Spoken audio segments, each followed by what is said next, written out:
My parents gave the house I bought for them to my sister. So, I stopped paying the mortgage, and the bank auctioned off the house. I'm a 28-year-old man, and I was paying the mortgage on a house I bought for my parents, only to discover they had given it to my 25-year-old sister. Worse yet, they didn't even bother to tell me. I always knew my parents loved my sister more than me, but I never imagined it would come to this. My parents have a toxic and deep affection for my sister, but, unfortunately, they have nothing for me. As the older of two siblings, they always had higher expectations for me. From an early age, I was instilled with a sense of responsibility, while my younger sister, Perry, was treated like a princess. Not exactly like a princess, as my parents didn't have much, but she always got what she wanted. My parents had no academic expectations for her. She could explore her passions and hobbies while I was buried in studies. My parents weren't exactly subtle with their expectations for me. They made it clear I had to build a solid career and couldn't fail in my studies. After I graduated high school, my parents took out loans and used their savings to pay for my technical school.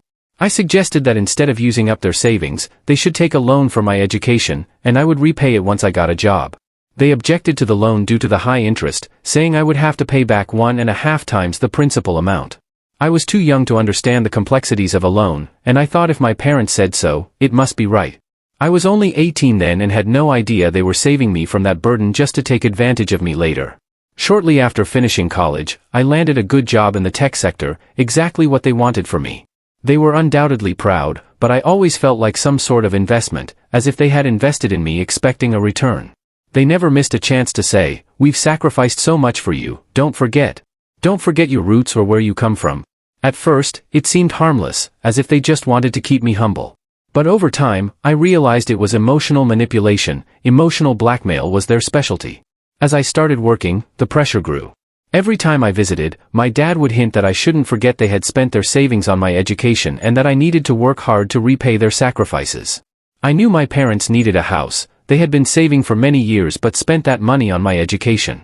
I remember I had just started working when, at a family dinner, my father looked me straight in the eyes and said, "We did our part by paying for your education. Now it's your turn. You should plan to buy us a house. We can't rent forever, right?" I felt a knot in my stomach when he said that. I knew they expected me to buy them a house, but not so soon. I hadn't even been working for a year and was still sharing an apartment with 2 roommates because I couldn't afford one on my own. Yet, my parents were already asking for a house. I protested, saying, "Dad, I just started my job. I can't even afford an apartment for myself. How do you expect me to take on such a huge financial commitment?" He replied that he wasn't asking right away but wanted to plant the idea in my head so I could plan and work hard to achieve it. My mom chimed in with a sweet voice, "We paid for your college. Without us, you wouldn't be where you are now. Think of it as a way to repay us." I didn't have the heart to argue. I knew I had the job I did thanks to their sacrifices, but sometimes their sermons were too much. I wanted to shout, "Who asked you to do that for me?" but I didn't have the courage to confront them. Keeping a fair distance, I only answered their calls when it was urgent and avoided visiting them.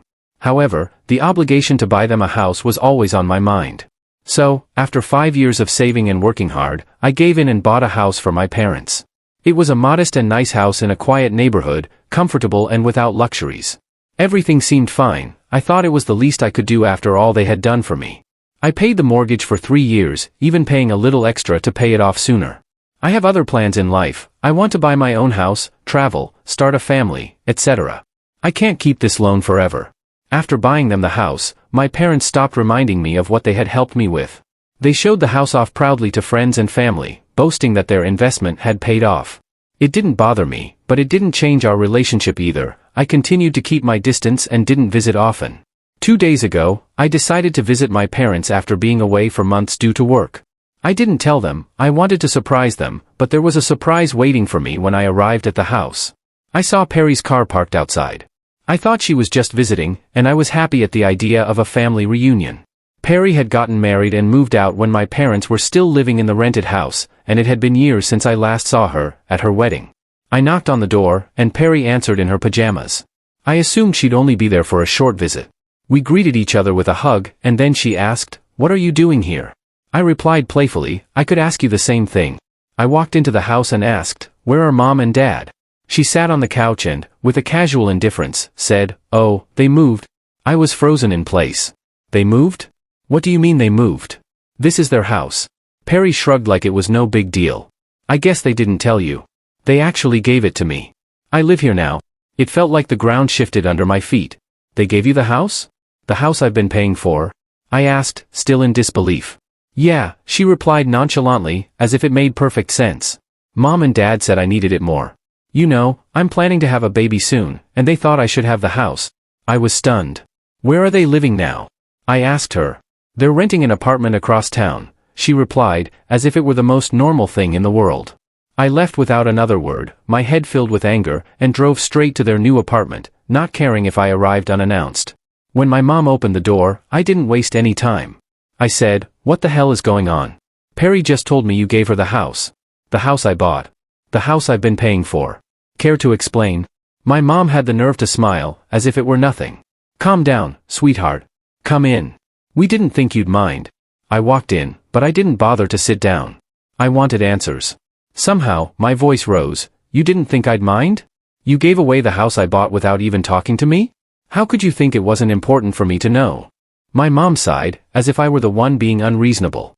"Well, we thought that since you're doing so well, you wouldn't mind. Perry is planning to have a baby now.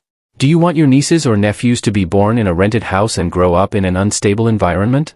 Now that they have the house, they don't need to worry about rent, they can focus on other things, like the baby's well-being." I exploded. "I don't care where my nieces or nephews are born and raised. I don't mind if they live in a rented place. We lived in one. I still live in a rented place. Besides, it's not my job to think about them. That's Perry and her husband's responsibility. If they want stability, they should get better jobs." Hearing the commotion, my dad came out of the room and said, "What's all this fuss about? She needs financial security. We had to give her the house. She didn't have the same opportunities as you. We didn't pay for her college, so she deserves this house." I couldn't believe what I was hearing. That's the thing with parents, they can say anything without being challenged. I replied, "You didn't pay for her college because she never made it to college. She dropped out of high school." I remember they refused to see the gravity of what they had done. They kept saying, "You're successful, you can buy yourself another house." "Of course I will, but it'll be for me, not for you," I replied. I didn't even know how to respond. I felt like my world was collapsing. I couldn't understand their logic. I simply walked out of their apartment in anger, checked into a hotel, and I've been here since. I really don't know what to do. I can't keep paying the mortgage now that I know the truth. But figuring out how to deal with the situation is a real challenge. I know my parents can't pay the mortgage, and there's no doubt my sister wouldn't be able to either. This whole drama happened on Friday, and today is Sunday. I have my return flight on Tuesday. At first, I thought about booking an immediate flight and leaving, but after calming down, I realized there were other things I needed to do here. I wanted to check how much was left on the loan, as I've been making extra payments. So, I think I'm ahead on the payments. Before my visit, I asked my dad about the mortgage balance. He said he needed to check with his bank manager. I texted him to take me to the bank tomorrow to get more details on the outstanding balance. Although I don't want to keep paying the mortgage, I want to know the current status. Update 1. There's more to this story, and I'm literally shaking as I write this. We just got back from the bank, and what I discovered left me in shock. The extra money I was paying toward the mortgage never made it to the bank. My father was only paying the standard mortgage amount and using the extra money for his own expenses, specifically to cover the rent on his apartment. I've been living frugally all these years, saving and budgeting to pay a little extra so I could pay off the mortgage early. When the manager showed me the monthly deposits, I told him it had to be a mistake because we were paying nearly a third more than the mortgage amount. I even opened my transaction history to show how much money I was sending to my father each month. That's when my dad interrupted and said, "The manager's records are correct. We only paid what was due on the mortgage." At first, I thought my dad was confused, that he didn't understand the situation. But then he took my arm and said, "The records are correct. Let's discuss this later." I felt another blow, dizzy at the thought of another betrayal. I sat there, stunned, while the manager finished the meeting, giving us details about the remaining mortgage balance and options to consolidate loans, etc. I stayed silent. As soon as the manager left us alone, my dad pulled me aside and asked, "Why are we talking about the extra money? Did you send it for the mortgage?" I replied angrily, "Of course. Why else would I send you extra money? I told you it was for the mortgage." What he said next left me speechless. "I thought you sent it for our expenses. I used it to pay our rent." I just stared at him, then sat down, burying my head in my hands. What am I supposed to do with my parents now? My dad sat next to me and asked me not to make a scene, saying it was no big deal. I exploded. "No big deal. You made me buy you a house and then gave it to Perry without even telling me. On top of that, you used the extra mortgage money to pay your rent. My father isn't one to stay silent or accept being confronted by his son, especially in a public place. He snapped back at me, saying, "Don't you dare raise your voice at me. You didn't do us any favors by buying the house. I spent all my savings on your college education. I don't have to explain what I do with this house. You sent the money, and I paid the mortgage on time. What's the problem? If I used the extra to cover our rent, it's not like we're asking for more." I was furious. The extra was to pay off the mortgage early, not to finance your new apartment. I stormed out of the bank, full of anger. As I walked down the street, I could hear my father yelling my name, but I didn't look back. I kept walking until I reached the subway station. My mother called me 4 or 5 times and also sent messages, asking me to come back and discuss the matter. I didn't respond. I don't want to discuss anything. I've made up my mind, and I'm going to do what I think is right. Enough of their toxicity. Update 2. Sorry for the spelling and grammar mistakes in my last update. I was shaking with rage when I wrote it, and I had to edit it afterward to make it readable. I also didn't answer some of the common questions I received in the comments, so let me address those points first. Some asked if my parents are Asian. No, we're not. Let me debunk that myth. Asians aren't the only community where parents pressure their children to the extreme. I don't want to reveal my ethnicity, I'm sorry. Others asked who was the loan holder. The loan was in my father's name. I didn't co-sign because I wanted to buy a new car and maybe a house in a few years. Getting tied to this loan would have affected my future credit, and now I'm glad I made that decision because it made it easier to execute my plan. Moving on with the update, the next day, I returned to my normal life. A month went by, and I didn't send my father the mortgage money. As expected, he tried to contact me on the first day of the month, only to find he was blocked. Not just him, I also blocked my mother, my sister, and her husband. I don't want more drama in my life. I made my decision and stopped paying the mortgage. I wasn't going to let them keep manipulating me. If my parents wanted to give the house to Perry, she could handle the payments, she could be responsible. When my parents realized what I'd done, they went into a frenzy. I received a few calls and messages from unknown numbers. Maybe they were using their friends' phones. I'm not sure. The messages said things like, "You can't just stop paying. We don't have the money to cover the mortgage." I laughed to myself. Well, it's no longer my problem. I blocked those numbers too. But that wasn't the end of it. 3 days later, I found my father waiting at my door when I got home from work. He was furious and said, "You can't just walk away like this. You owe us. We paid for your education, we made you who you are." I replied immediately, "I've already paid you back. Do you realize how much I've spent on that mortgage? It's more than what you paid for my college tuition. I don't owe you anything." He called me ungrateful, but I cut him off, saying, "No, you can't guilt trip me anymore. I've done more than enough. I'm not going to pay for the house, the rent, or anything else. You made your choice, now face the consequences. You treated me like an investment when you sent me to college, and now you want to milk this cow for life. I'm not a commodity." I walked down the hallway and drove off in my car. I didn't go into my apartment because I knew he would follow me, and I wasn't ready for more drama. When I returned later that night, he was gone. My mother tried calling me several more times from new numbers, leaving desperate messages. Even Perry left me a long message from another number, saying she needed the house for her future family and that I was being selfish for not helping. Selfish? Me? The one who's been paying for everything while she did nothing? I didn't fall for any of their manipulations. I'm done with them. I've cut ties completely.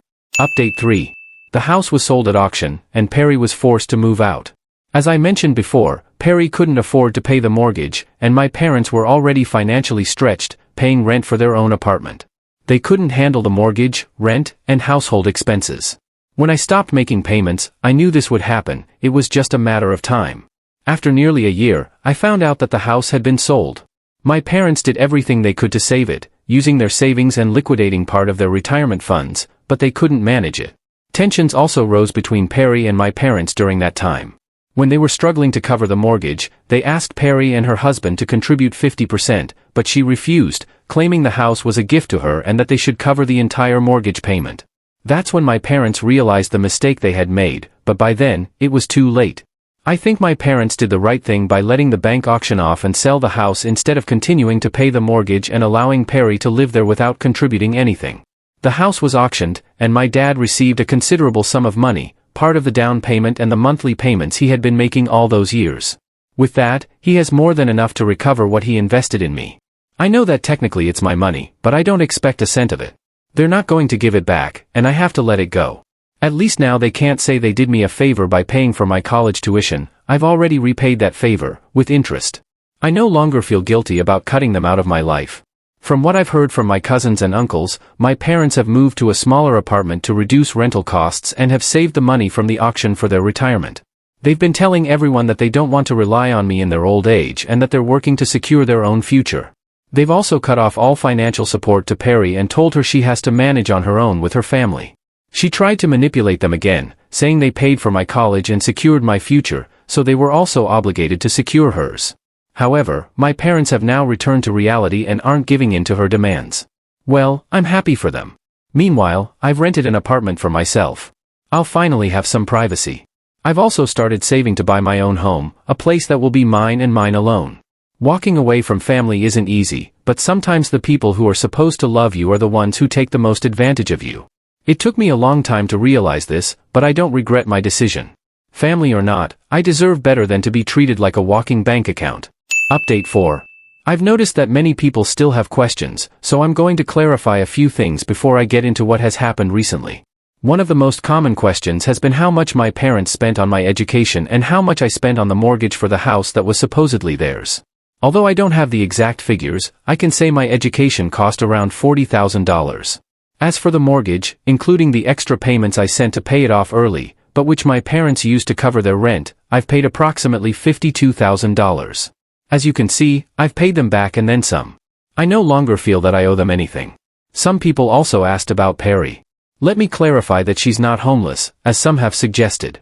She and her husband are living in her in-laws' house, so I'm not that bad brother who left his poor sister without a home. Besides, the house was never meant for her, it was for my parents. Perry and her husband could have taken over the mortgage payments, but, as always, they didn't want to make the effort. The house was in my parents' names, and they decided to give it to Perry, so it was up to them to pay off the rest. There was nothing I could do, nor did I want to do anything for them. Now, the actual update, my father has come back. Apparently, he had enough money for a plane ticket to visit me. Well, let me correct that, he came to demand something, not to visit me. This time, he wants me to buy them another house. After everything that happened with the first house, the one they gave to their favorite daughter, they now expect me to buy them another one. He told me they deserve a house because they've made many sacrifices for us, their children. As always, he brought up college, reminding me of the great sacrifice of paying for my education, a topic that never fails to come up in any conversation with my parents. Of course, he also mentioned that they gave a house to their daughter, as if that weren't the height of irony, considering the house was originally for them, not for her. According to him, they fulfilled their role as parents, and now they deserve their own house. I made it clear that under no circumstances am I going to buy them another house. The money I've been saving is to buy my own house, not to solve their problems again. I told them their chance to have a house was wasted when they decided to give it to Perry, and that if they want a new house, they should ask her for it. I'd love to see what kind of response they'd get from her. My father stayed in the city for a couple of days and asked me to think it over and discuss it again. However, I had a work trip during those days, so I didn't speak to him again. Or rather, he wasn't able to talk to me because he had no way to contact me. I blocked his numbers, so he hasn't been able to reach me.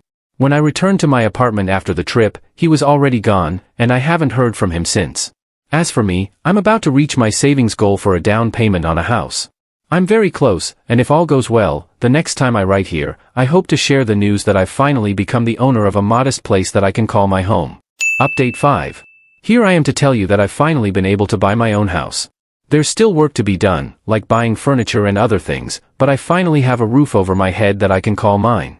I've read all of your comments and advice, and as many of you recommended, I haven't told anyone about this. I haven't even posted it on social media. I've only shared it with a small group of friends who have no connection to my parents or family. They are friends I've made in this city. So, there's no way this news will reach my parents. I don't want to risk them doing what some have read in other posts, like asking me for the house to give it to my pregnant sister or something like that. Therefore, I'm being extremely careful with this information. I don't want to find myself in a mama bear situation where they ask for the house for the sake of the family. I joke that I'd even like to have an electrified fence around the house to keep entitled parents at bay, but I've really learned on Reddit that it's best to keep this information secret, at least until I can establish some solid boundaries. Now, instead of asking for advice on how to deal with parents like that, I'm coming to ask for help with something more pleasant, decorating my new home. If there's something I'm not good at, it's decorating. When I lived with roommates, there was always someone else who took care of that, and when I moved into a rental, it was already furnished, so I never had to worry much. But now that I have this empty space, a blank canvas, I feel a little intimidated. I don't want to ruin it and turn it into a place with no personality or bad taste. I'd really appreciate any suggestions and ideas that could help me create a cozy home with its own style.